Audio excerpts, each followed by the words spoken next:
Hello and welcome back to the Microscope podcast by Telescope Advisors. I'm Julia Brown, your host and founder of Telescope Advisors. Today, I am so excited to have a long-term mentor of mine and friend, Dan Snyder, the founder and CEO of Lower.com.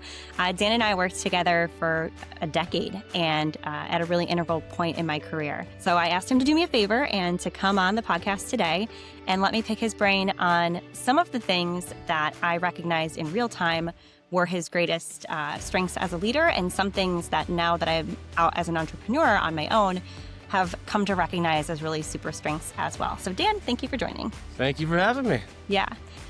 I think one of the things to me that was always really interesting about you as a leader was how you would thread the needle between growth and innovation and understanding where people were at and the company was at simultaneously. So now that I'm out on my own, I'm struggling with this. How do we scale? How much do we scale? When do we scale? And I just wonder how you've approached that kind of decision-making across your career.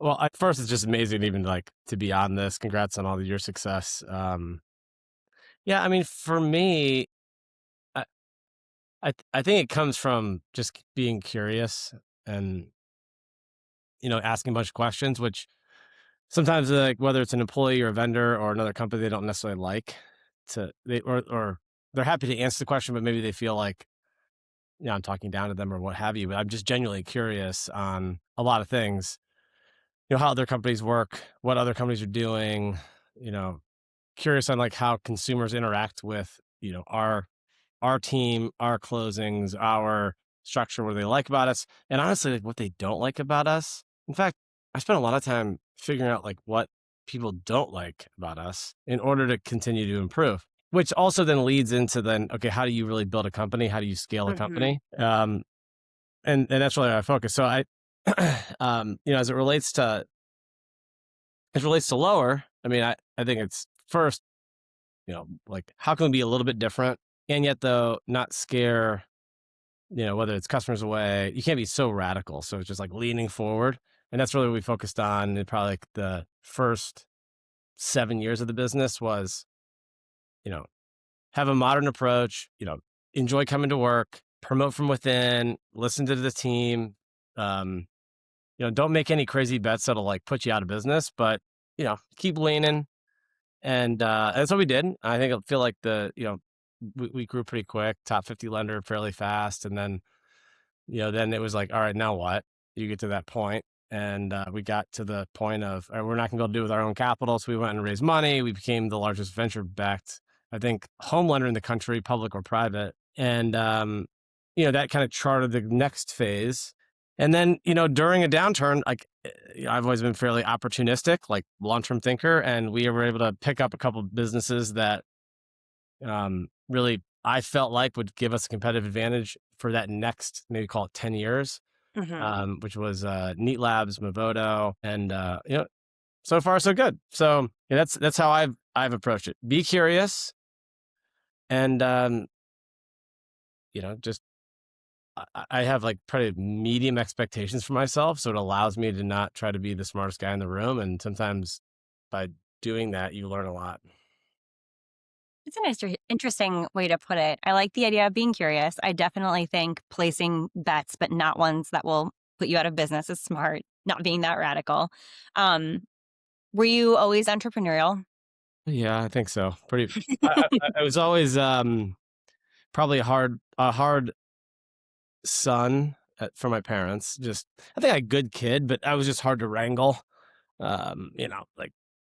Just always breaking the rules, so to speak, but staying in, not breaking the law, and then as an employee, I was, my first job out of college was at Wells Fargo. And I remember, doing my job. Okay, I'm gonna do my hard work, but then at the same time, getting very impatient around how policies and procedures and all these things worked, and questioning things and asking tons of questions, which, sometimes bosses aren't ready to hear. They think by somebody asking a question about how something works is maybe an attack on their job or how they're running things, instead of just a genuinely why do we have 8 offices in Columbus, as an example, and 50% occupancy. Wouldn't it be better financially and more fun as a team if we shut 4 of the Wells offices down? We had 4 offices that were filled up. It was more culture, and those things just were left unanswered for me. And Mhm. ultimately went on to start lower. But along the way, I think I've always been an entrepreneurial mind, which is fine. And I think that, in the way in which this mortgage industry runs, no different than franchising, no different than other businesses. I think you can be an entrepreneur and still scratch that itch without having all the risk liability of owning a company, Did which you say entrepreneur?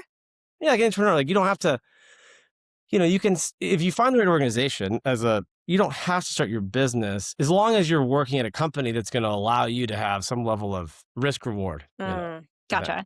Gotcha. I like that. I hadn't heard that phrase before. Entrepreneur. Okay. Word of the day. or the day. um, one of the things you mentioned was like promoting from within and how when you started lower, that was a value or like something that you guys did early on. I was a recipient and benefited from that promoting from within. How do you assess talent? I mean, early on, but even today, how do you think about, and this is going to be a two-part question. I- because you do have a longer time span. You operate along a longer time span than a lot of leaders that I've known do.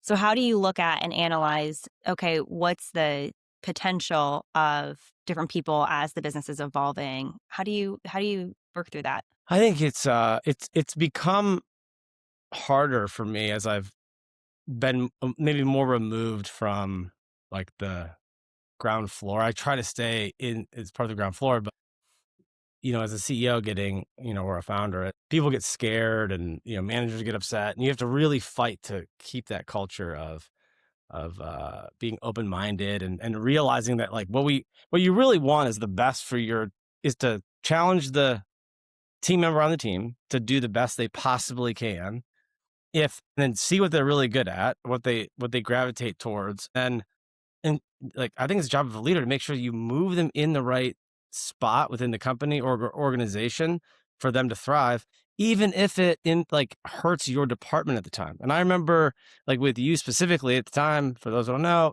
Julie was a great originator. She was in one of the top producers for a very young company. It was lower back in the day, and yet, you had a high organizational ability, good communicator, high charge effort, etc. And, it was like, should we sacrifice by sacrificing the production? It did hurt maybe that acute pain in the short term like that. But the benefit we got when we moved you into training and integration and leadership and management and strategy was just so much outweighed that over time. I think it's very difficult for organizations, departments. I mean, I watch it today within our own company. It's tough. Like everyone's trying to battle the competition. They're trying to battle, like work as hard as they can for the company. It's hard to hire in. You train somebody up, they leave the company, you have to start over, all this stuff. And then when you have your top performers, and then you have to move them into another department, or they have a need to go somewhere else, like it does hurt you as a department head or the leader. So it's just, but I just think in general, I put myself in the shoes, and I hated being limited, as an employee that had a high, had high give shit factor. I really wanted to try to push the limits, see what I was made of. And the last thing I wanted was a manager that was supposed to be on my team to prevent me from achieving that. And I talked to a lot of business owners. I talked to a lot of other CEOs, and even our own team. It is not, you have to really get in the mindset, because if you're going to promote from within and you're going to develop people from within, which I do believe is the best way to go about it, you're going to get massive reward and benefit, but you're also going to waste a lot of time. Like you're going to have so much time, energy, effort wasted. I mean, we've had the fortune of having a lot of folks at lower, come in doing one role, and then boom, they wind up in a completely different role, like yourself and others. And sometimes that leads outside the company. And I think that's probably a signal of a healthy culture that's competitive and it's a good company to work for. But it's tough sometimes. So when you say like it could be a waste of time, is that like in training that person up into the role that they're evolving into, or is that like investing that time in them and then them to then move on? Or like I just want to make sure I'm clear. I just think there's a lot you have to really. If you look at in mortgage, you've got a top producing loan officer. I hear this all the time. I'm a top producer. I don't want to originate for the rest of my life. I Hmm. want to build a team. Okay, great. Well, your counterpart doesn't need you necessarily. Hmm. The people that need you are going to need a lot of your time, and there's not that you're not going to make a lot of money on them. It's going to disproportionate amount of time to maybe your return Hmm. develop people. But if you look out over 5 years, that's why I guess back to your point, you have to look at a longer term view.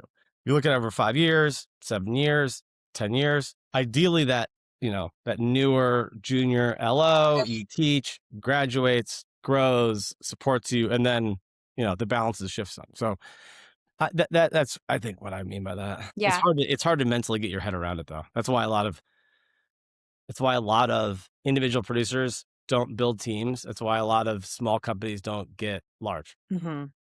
Do you think that there is like any like it seems like in some companies or with some leaders there's like a tendency to identify like in your scenario like, oh, this person's a great producer, they'll be a great manager too. Like is that like something that you've seen happen over time at all? Yeah, I mean, yeah, for sure. There's a lot of great producers that become great managers. There's also a lot of top producers that aren't good managers. I, what I My preference is more like assuming you've got like a great manager. My preference is to have a manager that has an opinion on their team, like versus no opinion. Like, Mm. so if they have a team of 5, they say, you know, these 3 are great individual contributors. These 2 are individual contributors, but Sally here is unbelievable at this, and Tom is unbelievable at that. And then Mhm. you can start giving them some micro assignments to see if they really want an extra lift. That's what I look for versus the manager that's just simply, treating everybody equal, has no opinion, just trying to go clock in 9 to 6 or whatever and get the job done. And then, the managers that are like pushing and promoting, I thought Wells Fargo, so at Wells, they did a really good job at this. Actually, looking back, they made it like as a manager, I could not get promoted to the next rung unless I promoted 5 people out of my kind of small org, which is hard to do. So it almost definitely incentivized me, um, in order for me to kind of win. Like I had to recruit to some extent, which is hard to do at like a big company like Wells. But once I had people in, I really had to help them get promoted. And then I would lobby for their promotion, which hurt me short term, but then it benefited me obviously long term. But it's something that maybe more companies should try. I mean, yeah, if you think about like the depth of your bench and the ability to have succession planning at an organization that's growing rapidly is so important. I have a couple of clients two different clients, one who had their VP of closing today was the best closer that they had on the team and an incredible closer. Partners loved him, title companies loved him, employees loved him, but as a manager, doesn't have like the same vision to be able to execute initiatives for the global org, is a really great helper of the closers. Or like on the flip side, I've got another client who's best processor. They're like, we're going to make her processing manager, and the reason we want to do that is because she processes more than everybody else, so she must have the best system, right? And that might be true, or she might be working nights and weekends and not clocking it, and now she's in over her skis. So Yep. I like what they did at Wells, and I'm sure that there were specific criteria that had to be met in order for that promotion path to open up, right? Like, it's Yeah, criteria. yeah, exactly. I also think that there's like in this topic, I think there's a expectation management that has to be like, I've always been the believer of like, that it's better to not try to limit the team member, like give them as much as they can possibly handle. I used to say like the quote, like the chief want in life is to have someone make us do what we can, which that never made me maybe the most popular person, but I wasn't gonna, I just hated placating. I just didn't like it. And, um, like definitely I'm not perfect, but I think that challenging, giving additional assignments, seeing what someone's made of is really, really interesting. And I like it's what makes, I think, versus like trying to protect. But I also think that managing expectations, like if you join the ranks of management, say at any organization, then you're responsible for a team of people. And if you're responsible for a team of people, that means that, like any leader or team, you're like the last to eat. You're going to be up later. You're going to be responsible for, if your team is made sick, filling in, whatever. And sometimes people just, they don't have the lifestyle. They don't have the desire. It doesn't matter about how great they were in that one role, because all Yeah. they had to do is worry about that one role, right? Like, that's, it's just different. I mean, I think I'm a pretty good dad. I'm good at raising my kids. Could I be in charge of, be like a teacher and have the patience and discipline to do that at scale? Probably not, like, and so like, just because you're a good parent doesn't mean you're a great teacher. I Right. mean, I think that's the same thing in business, Yeah, I man. think so too. Um, you mentioned earlier on some of the strategic acquisitions you guys have made. And over the last year or 2 years, I think there has been obviously a push by some key players within our space to kind of own the ecosystem end to end from lead gen and point of entry all the way through servicing. So just wondering now where we are today, April of 2026, do you think that that's still like the viable play? Is that what companies are still pushing for? Well, let's unpack a minute, because our aim has been to be a multi-channel from the beginning. Hmm. So consumers from wherever, and we're going to help get them a home, refinance a home, whatever. But also, can we be a great platform for the originator, for the consumer, for the agent? And when you think about that, so what is what's that even mean? Well, to me, I think it comes down to three things. One is the outside of the people is the technology stack. Can you do it with Encompass and Optimal Blue? Yeah, I think you can. A lot of people do. You can do a really good job there.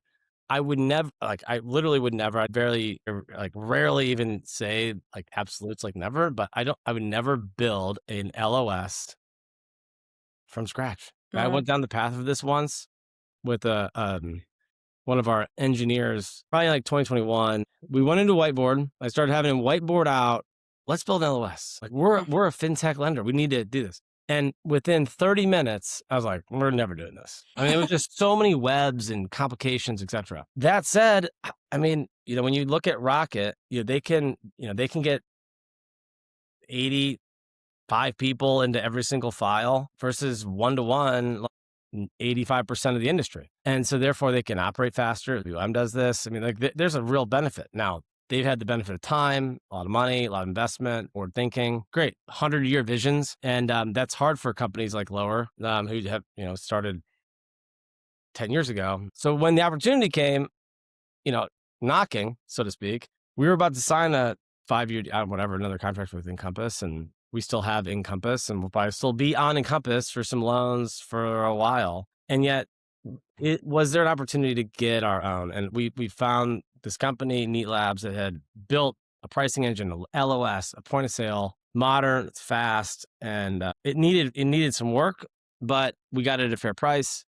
And it was not a bet for 2025 or 2026, 2027. It's really more of a, where is technology headed? I mean, AI was being talked about, ChatGPT was there. Like you started like saying, okay, well, how do you want to control your system? It was a good deal. We took advantage of it. We're, calling it Lower OS. We'll launch it to finally launch it to our test group here in like mid-May, which is great. And we hope to have hopefully the full company rolled out within the next 12 months. But what's interesting is that, like most things, you're going to have, some people think this is the smartest thing you've ever done in your life, and half people think this is so dumb. Like, why are you doing this? And I got a call, and I won't name names, but I got a call from, one of our big investors, and he was like, "That's a pretty smart move, I think, considering where we're like how fast AI is moving." And our ability to build an agentic layer into our own system is just very intriguing. And like that wasn't, we kind of saw where it was coming. You didn't know exactly, but over the last 6 months, like the pace has picked up. Hmm. I think the agents are going to be a real thing. I think it's going to disrupt the way we work, and we're going to be right at the forefront of it, which will help on efficiency of our team members. And I don't think we could have done that with our current stack. So, you know, take advantage when you can, I guess, is the lesson there. It's interesting too that as you were like describing this, you had a gut instinct and you had naysayers and you had people who were on board both, and you made a decision, or the company made a decision. The board supported the decision, and then the benefits that maybe you couldn't see at the time. Like it's not like you're clairvoyant, right? Like you No. can see it ahead a ways, but you couldn't have known that you'd be able to layer in this agentic piece Yeah. ahead of the curve. You just kind of know that, um, if I guess the price, what's the downside is a big one. But yeah, you have to have enough conviction and study a little bit of the past. I mean, I remember how much people were like, now you have, uh, I mean, I don't think it's a debate. I mean, if you look at the public stock market, it's Rocket's by far the leader independently of any mortgage lender, period, in terms of like share value, et cetera. Great. Well, they were knocked all the time, like on their Hmm. way up. I remember when they bought Lower My Bills. I remember when they did all sorts of things, and it was always met with, "What are they doing? They're never going to work. It's never going to work. It's never going to work." Until it worked, and they had a long term vision around it. And not that we want to try to be like them, but I do think it's like you certainly don't want to be, investing in this stuff when times are good. You're just going to end up overpaying. So I think that on the tech side. I also think on the called on the business development or the lead side. Hmm. And, we had just brought on Adam Weiner, who was the president of Redfin. So he knew real estate really well, lives in Hmm. Austin. And, he called me up and was like, "Hey, this company, Movoto.com, no one's really, I mean, realtors have heard of it because it's the fifth largest real estate portal in the country. Um, and it it's been around for a long time, which gives it, a high domain authority, which ultimately translates to 150 million views and visits a year, which is a lot of visits. I mean, Sure.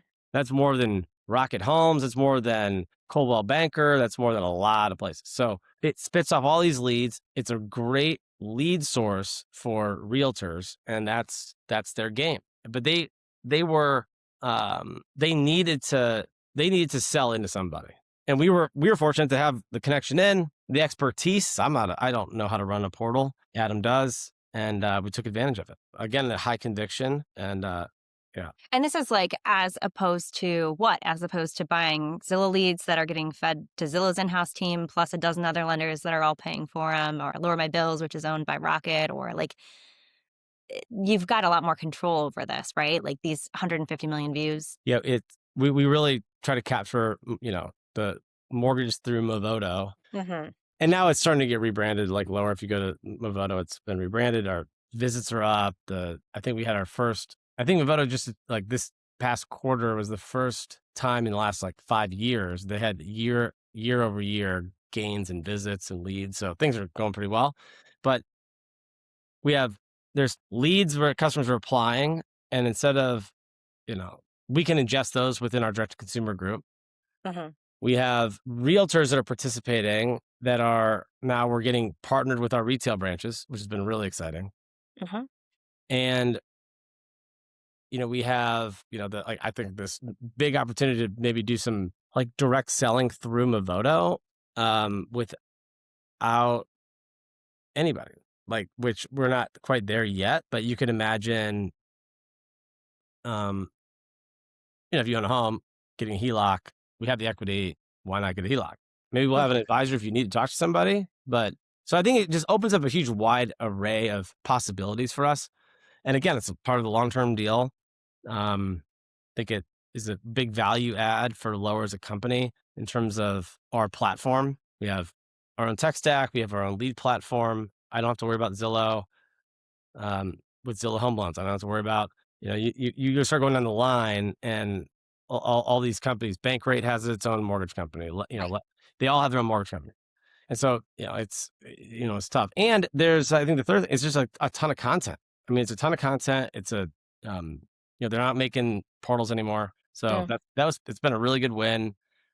Um, for the whole company. Well, a year in to Lower existing, you had a 10-year vision. And I know you were joking about Rocket has a 100-year vision. So I'm curious now, what do you see in the next, however far out you're looking for Lower? Well, I think it's still the same. If not, it's definitely not 10 years. I mean, we're trying to build a durable company. We've got a great team.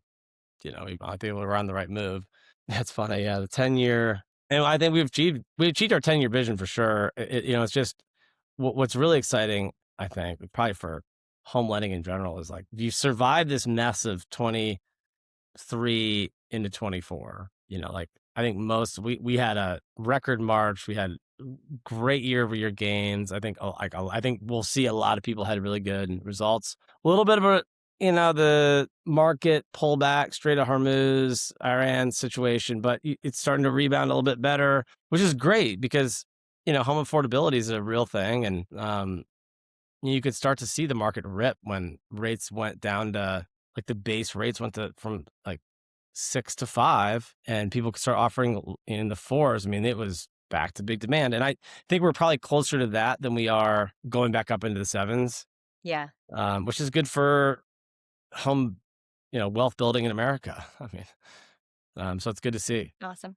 Well, thank you so much for being a guest today, Dan. It was a pleasure having you on. Thank you very much. Good seeing you, and thanks for having me. Absolutely. All right. So everybody, you can find Dan Snyder on LinkedIn. And I will put in the show notes that link to his URL as well. Thank you for joining us on this week's episode of Microscope Podcast by Telescope Advisors, and we will catch you next week.